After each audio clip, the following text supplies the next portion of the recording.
மே 4ஆம் தேதி தேர்தல் முடிவுகள் வரப்போகும் அந்த பதற்றமான காலை நேரத்தை கொஞ்சம் கற்பனை செய்து பாருங்க.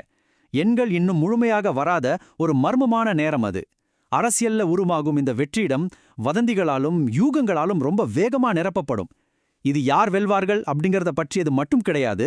முடிவுகள் வெளியாகும் அந்த முக்கியமான மணி நேரங்களை நாம எப்படி அணுகப் போறோம், அந்த பலவீனமான தருணங்களில் நமது ஜனநாயக அமைப்பு எப்படி செயல்பட போகுது என்பதை புரிந்து கொள்வதற்கான ஒரு விரிவான விளக்கம்தான் இது. சரி, நேரடியாக விஷயத்திற்கு வருவோம். ஒருவேளை எந்த கட்சிக்கும் பெரும்பான்மை கிடைக்காமல் தீர்ப்பு உடைந்தால் என்ன நடக்கும்? இதுதான் இப்போ எல்லோரும் மனதிலும் ஓடிக்கொண்டிருக்கும் மிகப்பெரிய கேள்வி இல்லையா? உடனடியாக 2 முக்கிய சோதனைகள் நம் கண்முன் எழுகிறது. ஒன்று, எந்த ஒரு கட்சிக்கும் தெளிவான பெரும்பான்மை கிடைக்காத சூழலில் நமது ஒட்டுமொத்த அமைப்பும் அமைதியை காக்குமா? 2, டிவிகே போன்ற ஒரு புதிய கட்சி திடீரென கிடைக்கும் அதிகாரத்தின் எடையை உடையாமல் தாங்குமா? இந்த 2 கேள்விகளும் தான் மே 4ஆம் தேதியின் உண்மையான சவால்கள். முதலில் வாக்கு எண்ணிக்கை நாளின் அடிப்படை விஷயங்களுக்கு செல்வோம். காலை 8 மணிக்கு தபால் வாக்குகள் எண்ணப்படும். அதைத் தொடர்ந்து 8:30 மணிக்கு இவிஎம் வாக்கு எண்ணிக்கை தொடங்கும். இது ஏன் முக்கியம் தெரியுமா? முதல் 1 மணி நேரத்தில் திரையில் தெரிவது தபால் வாக்குகளின் நிலவரம் மட்டுமே. சில தொகுதிகளில் தபால் வாக்குகளில் பெருமளவில் முன்னிலை வகிக்கும் கட்சி இவிஎம் சுற்றுகள் தொடங்கிய பிறகு முற்றிலுமாக பின்தங்க நேரிடலாம். தமிழகத்தில் மொத்தம் 62 மையங்களில் வாக்கு எண்ணிக்கை நடக்கிறது. எனவே உங்கள் விருப்பமான கட்சி ஆரம்பத்திலேயே வெல்வது போல தெரிந்தால் உடனே கொண்டாட வேண்டாம். தோற்பது போல தெரிந்தாலும் உடனே பதற்றப்பட வேண்டாம். மதியத்திற்கு மேல்தான் உண்மையான நிலவரம் என்னவென்று தெளிவாக தெரிய வரும். சரி, இப்போது மிக முக்கியமான ஒரு எண்ணிற்கு வருவோம். 118. ஆம், 118. இதுதான் ஆட்சியை பிடிப்பதற்கான பெரும்பான்மை இலக்கு. கடந்த காலங்களில் டிஎம்கே மற்றும் ஏஐஏடிஎம்கே இடையே மட்டுமே இருந்த இருமுனை போட்டி இப்போது டிவிகே வருகையால் மும்முனை போட்டியாக மாறியுள்ளது. 3 தரப்புகள் பலமாக மோதும் களத்தில் இந்த 118 என்ற இலக்கை அடைவதற்கான எண்களின் கணக்குகள் மிகவும் கணிக்க முடியாததாக மாறிவிடுகிறது. கருத்து கணிப்புகளும் பல முரண்பட்ட முடிவுகளை தந்துள்ளதால் களத்தில் எதிர்பார்ப்புகள் சிதறிக் கிடக்கின்றன. இந்த தேர்தல் முடிவுகள் ஏன் இவ்வளோ பதற்றமாக இருக்கிறது? டிவிகே கட்சி தமிழகத்தின் அனைத்து 234 தொகுதிகளிலும் தனித்து போட்டியிடுகிறது. இது ஒரு மாபெரும் பிரச்சார அலையையும் தொண்டர்களின் அளப்பரிய விசுவாசத்தையும் வெளிப்படுத்தியுள்ளது. ஆனால் அந்த உணர்ச்சிகரமான அலை மட்டுமே ஒரு நிலையான அரசியல் கட்டமைப்பாகவும் நிர்வாக அமைப்பாகவும் மாறுமா என்பதுதான் நாம் உற்று நோக்க வேண்டிய மிகப்பெரிய கேள்வி. இங்கே ஒரு முக்கியமான விஷயத்தை நாம் கவனிக்க வேண்டும். விழிப்புணர்வு என்பது நோய் எதிர்ப்பு சக்திக்கு சமமல்ல. டிவிகே தனது வேட்பாளர்களை மையப்படுத்தி தலைமையின் கீழ் ஒரு வலுவான பொறுப்புணர்வை உருவாக்கியுள்ளது உண்மைதான். ஆனால் தேர்தல் முடிவுகள் வெளியாகும் அந்த முதல் 48 மணி நேரத்தில்தான் ஒரு புதிய கட்சிக்கு மிகப்பெரிய அரசியல் அழுத்தங்களும் பலவிதமான சோதனைகளும் காத்திருக்கின்றன. கட்டமைப்புகள் இருப்பது வேறு, அந்த அழுத்தங்களை உடைந்து போகாமல் தாங்கி நிற்பது வேறு. சரி, இப்போது மே 4ஆம் தேதி நடக்க வாய்ப்புள்ள 4 முடிவுகளை ஒன்றன் பின் ஒன்றாக பார்ப்போம். காட்சி 1, ஸ்டாலின் தலைமையிலான டிஎம்கே கூட்டணி பெரும்பான்மை பெறுவது. ஒருவேளை டிஎம்கே கூட்டணி எளிதாக 118 என்ற இலக்கை தாண்டினால் அங்கு பெரிய நிர்வாகச் சிக்கல்களோ அல்லது ஜனநாயக அமைப்புகளின் வீழ்ச்சியோ இருக்காது. ஆனால் முற்றிலும் மாறுபட்ட ஒரு ஆபத்து அங்கு காத்திருக்கிறது. அது அமைப்புகளின் வீழ்ச்சி அல்ல, மாறாக தகவல் சுரண்டல். வாக்கு எண்ணும் மையங்களில் நடக்கும் சின்ன சின்ன சாதாரண வாக்குவாதங்களை கூட ஒட்டுமொத்த தேர்தல் முறைகேடு என்று சித்தரிக்கும் வகையில் சூழலிலிருந்து பிரிக்கப்பட்ட சில நொடி காணொளிகள் சமூக வலைதளங்களில் பெரிய ஆயுதமாக பயன்படுத்தப்படும். இந்த தவறான தகவல்களை கையாளுவதுதான் இங்கு பெரும் சவால். ஆனால் ஒருவேளை எந்த கட்சியும் 118 என்ற அந்த மேஜிக் எண்ணை தொடவில்லை என்றால் என்ன ஆகும்? காட்சி 2, தொன்கு சட்டசபை. நமது அரசியலமைப்பின் உண்மையான சிக்கல் ஆரம்பிக்கிற இடமே இதுதான். எந்த கட்சிக்கும் பெரும்பான்மை இல்லாத நிலையில் டிவிகே ஒரே இரவில் முதலமைச்சரை தீர்மானிக்கும் கிங் மேக்கராக மாறலாம். வெற்றி பெற்ற எம்எல்ஏக்கள் சொகுசு விடுதிகளில் தங்க வைக்கப்படுவதும் கவர்னரை சந்திக்க தலைவர்கள் விரைவதும் நடக்கும்.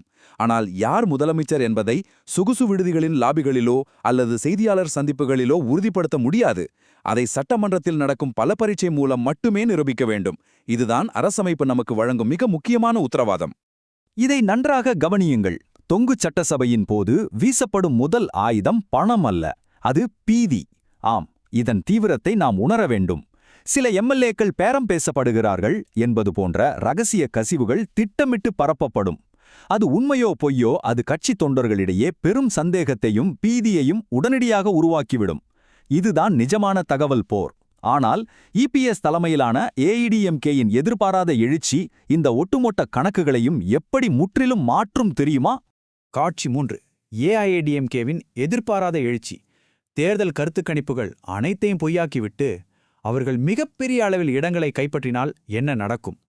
அந்த ஆச்சரியம் ஒரு தவறான முடிவுக்கு வழிவகுக்க கூடாது. எதிர்பாராத முடிவு என்பது முறைகேடான முடிவு என்பதற்கு சமம் அல்ல. இது பலருக்கும் மிகப்பெரிய உளவியல் அதிர்ச்சி ஏற்படுத்தலாம். தேநீர் கடைகள் முதல் வாக்கெண்ணும் மையங்கள் வரை அனைவரையும் ஆச்சரியத்தில் ஆழ்த்தலாம். ஆனால் கருத்து கணிப்புகள் தவறாகப் போவது ஜனநாயகத்தில் இயல்பான ஒன்றுதான். அதற்காக ஒட்டுமொத்த தேர்தலிலும் மோசடி நடந்துவிட்டது என்று உடனடியாக குற்றம் சாட்டும் மனநிலையை நாம் தவிர்க்க வேண்டும். உண்மையான தரவுகள் தேர்தல் ஆணையத்தின் அதிகாரப்பூர்வ தளத்தில் மட்டுமே வெளியாகும். சரி, இப்போது யாரும் முழுமையாக தயாராக இல்லாத அந்த இறுதி சாத்தியக்கூறை பார்ப்போம். காட்சி 4. யாருமே எதிர்பார்க்காத, யாருமே முழுமையாக தயாராக இல்லாத அந்த இறுதி சாத்தியக்கூறு டிவிகேயின் மாபெரும் வெற்றி. இதை கொஞ்சம் நிதானமாக ஆழமாக புரிந்து கொள்ள முயற்சிப்போம். 2024இல் தொடங்கப்பட்ட ஒரு கட்சி 2026இல் ஒட்டுமொத்தமாக ஆட்சியை பிடித்தால் அது தமிழக அரசியல் கட்டமைப்பையே முற்றிலுமாக புரட்டிப் போடும் ஒரு வரலாற்று நிகழ்வாக அமையும். அரசியல் வல்லுநர்கள் முதல் மூத்த தலைவர்கள் வரை அனைவருக்குமே இது ஒரு மாபெரும் திகைப்பாக இருக்கும். டிவிக்கே மாபெரும் வெற்றியை பெற்றால் தொண்டர்கள் பெருமகிழ்ச்சியில் கொண்டாடுவார்கள். ஆனால் அந்த உற்சாகத்தை காட்டிலும் நிர்வாக ரீதியான தீவிரத்தன்மையை காட்டுவதுதான் புதிய தலைமைக்கு மிகப்பெரிய சவால். ஏனென்றால் வாக்குகளை வெல்வது ஒரு போர். அந்த வெற்றியை சிதறாமல் ஒன்றாக பிடித்துக் கொள்வது அதைவிட கடினமான போர். உணர்ச்சிகரமான ஒரு பிரச்சார அலையிலிருந்து எந்த பிழையுமின்றி பொறுப்பான ஒரு நிர்வாக கட்டமைப்பாக மாறுவது என்பது அத்தனை எளிதான காரியமல்ல. எனவே இங்குள்ள கேள்வி விஜய் முதலமைச்சர் ஆவாரா என்பதல்ல, ஒரு தேர்தல் பிரச்சாரம் ஒரு அரசாங்கமாக மாற முடியுமா என்பதுதான். இது மிகவும் முக்கியமான ஒரு புள்ளி. முடிவுகள் எதுவாக இருந்தாலும் ஒரு விஷயத்தை நாம் ஆழமாக புரிந்து கொள்ள வேண்டும். ஜனநாயகம் நமக்கு தெரிந்த முடிவுகளை உறுதியளிப்பதில்லை, அது நேர்மையான செயல்முறையை மட்டுமே உறுதியளிக்கிறது. வாக்கு எண்ணிக்கை முறைப்படி நடந்திருந்தால் முடிவுகள் நமது எதிர்பார்ப்பிற்கு முரணாக அமைந்தாலும் மக்களாகிய நாம் அந்த முடிவை பெருந்தன்மையுடன் ஏற்றுக்கொண்டுதான் ஆக வேண்டும். அதுதான் ஜனநாயகத்தின் உண்மையான வெற்றி. இப்போது மிகவும் நடைமுறை ரீதியான ஒரு பகுதிக்கு வருகிறோம். சமூக வலைத்தளங்களில் பரவும் வதந்திகளை எப்படி அடையாளம் காண்பது? இதோ சில அடையாளங்கள்.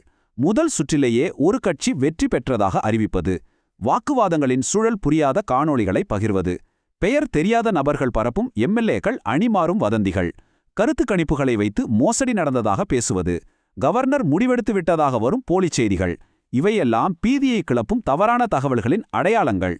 இவற்றை தவிர்ப்பது மிக மிக அவசியம். ஒரு சுமூகமான தேர்தல் முடிவு நாளுக்கு யார் யாருக்கு என்னென்ன கடமைகள் உள்ளன என்பதை பார்ப்போம். தேர்தல் ஆணையம், காவல்துறை மற்றும் கவர்னர் ஆகிய அமைப்புகள் சுற்றுவாரியான தகவல்களை மிகவும் வெளிப்படையாக தர வேண்டும். கட்சிகள் பலவந்தமாக இல்லாமல் சட்டப்படி பெரும்பான்மை நிரூபிக்க வேண்டும். இதில் டிஎம்கே, ஏஐஏடிஎம்கே, டிவிஎஸ்கே என அனைத்து கட்சிகளுக்கும் சமமான பொறுப்பு உள்ளது. பொதுமக்களாகிய நாம் எந்தவொரு செய்தியையும் பகிரும் முன் அதன் உண்மையை சரிபார்க்க வேண்டும்.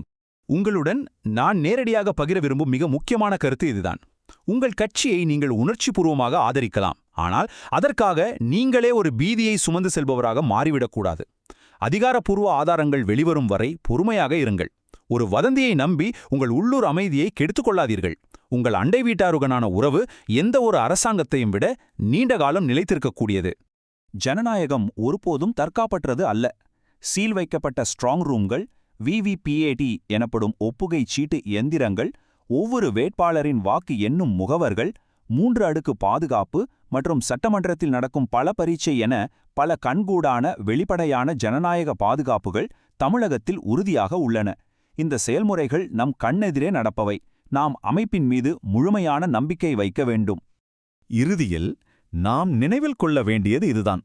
தீர்ப்பு வாக்குச்சீட்டில் மட்டுமல்ல, தீர்ப்பு நம்மீதும்தான் உள்ளது. அமைப்புகள் செயல்படும் விதமும் பொதுமக்களாகிய நாம் நடந்து கொள்ளும் விதமும் தான் நமது ஜனநாயகத்தின் உண்மையான முதிர்ச்சியை காட்டும். மே 4ஆம் தேதி முடிவுகள் வருவதற்கு முன்பு ஜனநாயகத்தின் மீதும் அமைதியின் மீதும் அக்கறையுள்ள ஒவ்வொருவரிடமும் இந்த விளக்கத்தை பகிருங்கள். அமைதி காப்போம்.